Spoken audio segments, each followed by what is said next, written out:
রাসূলুল্লাহ সাল্লাল্লাহু আলাইহি ওয়াসাল্লাম বলেছেন, তোমাদের মধ্যে যেই ব্যক্তি এটা পছন্দ করো যে মরার পরে তাকে বিনা শাস্তিতে জান্নাত দিয়ে দিক। আল্লাহ বলছেন, মানে রাসূল সাল্লাল্লাহু আলাইহি ওয়াসাল্লাম বলছেন, তোমাদের মাঝে কোন সেই ব্যক্তি, কে আছো যে যাকে মরার পরে হাসরের মাঠে উঠানো হবে, জাহান্নামকে সে দেখতে পাবে, জান্নাতকেও দেখতে পাবে, এবং তাকে জাহান্নাম থেকে বাঁচিয়ে রেখে জান্নাত দিয়ে দেওয়া হবে। তার মানে কি? বিনা শাস্তিতে জান্নাত। তোমাদের মধ্যে কোনো ব্যক্তিকে এমন আছো যেটা পছন্দ করো, যে এটা পছন্দ করে যে আমি সেই ব্যক্তি, আল্লাহ আমাকে বিনা শাস্তিতে জান্নাত দিয়ে দেখ। রাসূল সাল্লাল্লাহু আলাইহি ওয়াসাল্লাম বলছেন তার দুইটা করণীয় আছে। সে যদি দুইটা কাজ করে দেখাতে পারে তাহলে তাকে আল্লাহ সুবহানাহু ওয়া তাআলা ওয়াদা করছেন বিনা শাস্তিতে তাকে আল্লাহ জান্নাত দিয়ে দেবে। সে কাজ দুটা কি?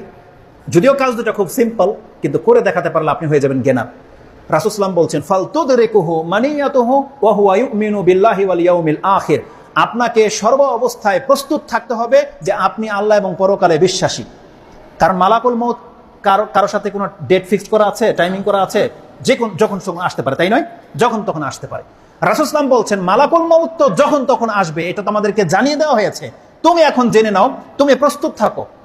কি নিয়ে? তোমার সরঞ্জাম নিয়ে। যে কোনো সময় তোমার ডাক আসবে, আসো তোমার ফ্লাইট চলে আসছে, যাতে তোমাকে যখন ডাকা হবে তখন যেন তোমার কাছে দুইটা জিনিস থাকে। সেটা কি?